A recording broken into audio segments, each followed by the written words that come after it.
Love is a battlefield in the MCU. It's also apparently a minefield of cringe, missed opportunities, and the occasional genuine masterpiece. The MCU has given us universe-ending threats and reality-breaking multiverses, but when it comes to romance, well, let's just say not all superhero couples can save the day. Today we're ranking every major MCU love story from absolutely cringeworthy to genuinely compelling, and trust me, there's a lot more cringe than you might remember. Welcome back, everyone. Today we tackle one of the MCU's most, let's call them, controversial elements. Now, before we start, let's be clear. These rankings are completely subjective, and romance is one of those things where your mileage will definitely vary. The MCU has always struggled with romance. For every genuinely touching love story, we've gotten 3 relationships that feel like they were written by AI that learned about human emotion from watching other superhero movies.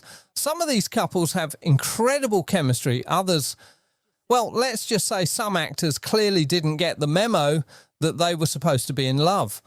We're covering every major romantic relationship across 15 years and 30 plus movies, from the ones that made us cringe so hard to the few that actually made us believe in love again. Fair warning, we're about to be brutally honest about some fan favourite couples. Starting our countdown at peak cringe level, we have the relationship that made everyone question Joss Whedon's understanding of human emotion. Bruce Banner and Natasha Romanoff in Age of Ultron represents everything wrong with forced MCU romance. This relationship appears out of nowhere in Age of Ultron, with Bruce saying things like, "Neither of us can have a normal life," as if that's romantic rather than deeply concerning. The worst part, the writing tries to create parallels between their monstrous sides, culminating in that infamous scene where Natasha says, "I'm still a monster," because of her sterilization. Mark Ruffalo and Scarlett Johansson are both incredible actors, but even they couldn't sell Bruce's line about being cursed, or Natasha's sudden vulnerability around someone she barely knows. Sometimes the kindest thing you can do for a bad relationship is pretend it never happened, which is exactly what the MCU did. Moving up slightly from disaster territory, we have a relationship that had all the ingredients to work, but somehow managed to be less interesting than watching paint dry. Jane Foster and Thor should have been the epic love story between a mortal scientist and a literal god. The first Thor movie gives us Jane's classic line, "You're big," upon meeting Thor, which pretty much sets the tone for their entire relationship. Their connection is based entirely on Jane being fascinated by Thor's otherworldly nature rather than, who he is as a person. Thor. The dark world somehow makes it worse with gems like, "I don't know what you did to me, but I felt you." A line that sounds more like a medical complaint than a romantic declaration. They spend most of the movie apart, and when they're together, the sparks just aren't there. Love and Thunder tries to retroactively fix this by showing us their relationship during the time jump, and honestly, that version of their romance is actually compelling, but it's too little, too late. At number 8, we have Stephen Strange and Christine Palmer. Speaking of relationships that needed a reality check, we have Stephen Strange and Christine Palmer, a textbook case of brilliant surgeon too arrogant to commit meets long-suffering ex who deserves better. Their relationship follows the classic superhero romance playbook.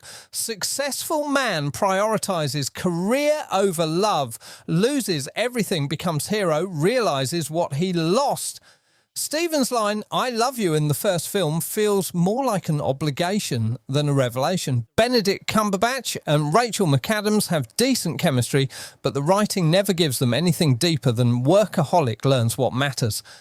Christine's best line is probably, "It's not about you," which perfectly captures their dynamic. They represent every relationship where one person grows and the other, well, just doesn't quite get there. Coming in at number 7, Clint Barton and Laura Barton. Now we're entering functional relationship territory. Clint and Laura Barton represent stability in the chaos of the MCU, and while stable doesn't always mean compelling, it does mean believable. What works about this relationship is its authenticity. When Clint tells his family, "I'll be back," it doesn't feel like a movie promise. It feels like a dad going to work. Jeremy Renner and Linda Cardellini sell the idea of a couple who've been together for years and know each other's rhythms. The Hawkeye series expands their relationship and shows more of their partnership, especially Laura's Secret Shield background. Her line, "I've done this before," adds layers to their marriage that weren't there initially. Sometimes the most heroic thing about a hero is having someone worth coming home to. At number 6, Scott Lang and Hope Van Dyne. Moving into our upper tier, we have a relationship that succeeds purely on the strength of two actors who clearly enjoy working together. Scott and Hope's romance works better than it has any right to, considering it's built around shrinking technology and daddy issues. Paul Rudd and Evangeline Lilly have natural chemistry from their first scene together. Hope's initial "I don't know why my father thinks you can do this" evolves into genuine partnership as Scott proves himself worthy of both the suit and her trust. Ant-Man and the Wasp gives us their best romantic moment when Scott says, "I do some dumb things, and the people I love the most pay the price." It's a simple line that acknowledges his flaws while showing his growth. Quantumania shows them as a committed couple dealing with real issues like Scott's fame and their different approaches to heroism. Their banter feels lived in rather than scripted. Sometimes the best relationships are the ones that don't try to save the universe, they just try to save each other. We're down to our last 5. Steve Rogers and Peggy Carter. Now we're getting into genuinely compelling territory. Steve and Peggy's love story spans the entire MCU timeline and represents one of the franchise's most consistent emotional through lines, built on shared values and devastating timing. Their relationship works because it's founded on mutual respect. Peggy's line, "I know my value" in the first Avenger establishes her as Steve's equal, while his response shows he sees her clearly. They're both dedicated to the cause and willing to sacrifice for others. The Winter Soldier hospital scene gives us Steve's heartbreak in real time when Peggy asks, "Did it work?" about his sacrifice, and Steve replies, "Yeah, Peg, it worked." The weight of 70 years hangs between them. Endgame's resolution is controversial, but I had the best life. And their final dance carries the emotional weight of a love that literally transcended time. Whether you love or hate Steve's choice, the payoff feels earned. At number 4, of course, we have Peter Parker and MJ. Peter and MJ's relationship captures the awkwardness, intensity, and genuine emotion of young love without being condescending about it.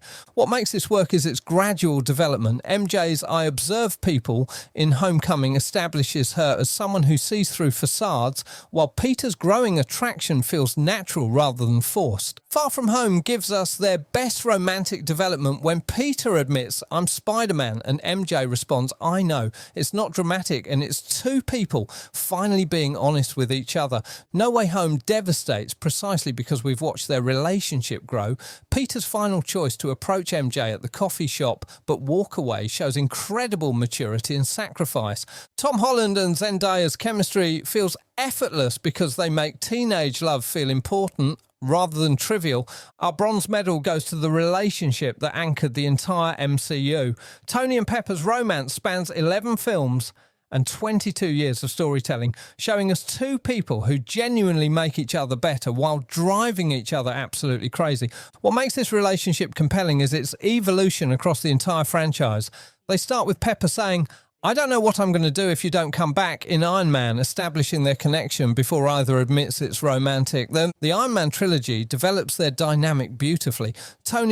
There's been a lot of speculation about that regarding their relationship evolves into "you complete me" in Iron Man 3, a line that works because we've watched them earn it. That their breakup during Civil War and reconciliation by Infinity War shows a couple learning to balance love with responsibility. Pepper's "come home to me" before the final battle isn't just romantic, it's a promise between partners. Endgame gives us their most complete relationship moments.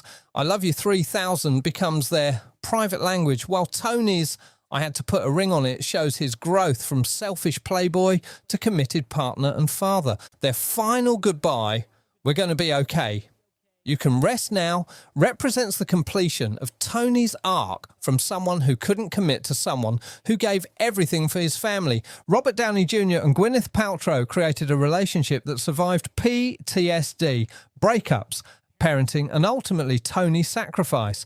They proved that the best partnerships make both people stronger. Our silver medal goes to the MCU's most philosophically complex love story. Wanda and Vision's relationship explores what it means to be human through the lens of two people who aren't quite human themselves, and the result is genuinely beautiful. What makes this relationship extraordinary is its foundation in understanding rather than attraction. Their first real moment in Civil War has Vision saying, "I don't know what this is," about their connection, and Wanda responding, "It's not your fault," establishing their dynamic as mutual acceptance. Their relationship develops through philosophical conversations about humanity, choice, and what it means to be alive. Vision's "What is grief if not love persevering?" becomes the thesis of their entire arc. Infinity War forces the ultimate test, Wanda having to destroy the Mind Stone and Vision with it. Her "I can't," followed by "It's okay, you could never hurt me," shows a love that transcends self-preservation. WandaVision elevates their relationship to legendary status by exploring how love persists after death. The sitcom fantasy isn't denial, it's Wanda processing grief through the lens of their shared love of television. Their final goodbye in WandaVision, "What am I? You're my sadness and my hope, but mostly you're my love," redefines their entire relationship as something that transcends physical existence. This relationship works because it's about seeing someone fully. Wanda sees Vision's humanity despite his artificial nature, while Vision sees Wanda's goodness despite her power and pain. Elizabeth Olsen and Paul Bettany created something unprecedented, a love story that makes artificial intelligence and magic feel equally human. They taught us that love isn't about possession, it's about cherishing someone completely, even when letting go means losing them forever. And our number one spot goes to the love story that shouldn't have worked, but somehow became the emotional core of the cosmic MCU. Peter Quill and Gamora's relationship is perfectly imperfect, messy, complicated, and absolutely compelling across 4 films. What makes this relationship perfect is that it's built on 2 fundamentally broken people, slowly learning to trust again. Peter's abandonment issues from losing his mother and Gamora's trauma from Thanos create a dynamic where love becomes an act of courage for both of them.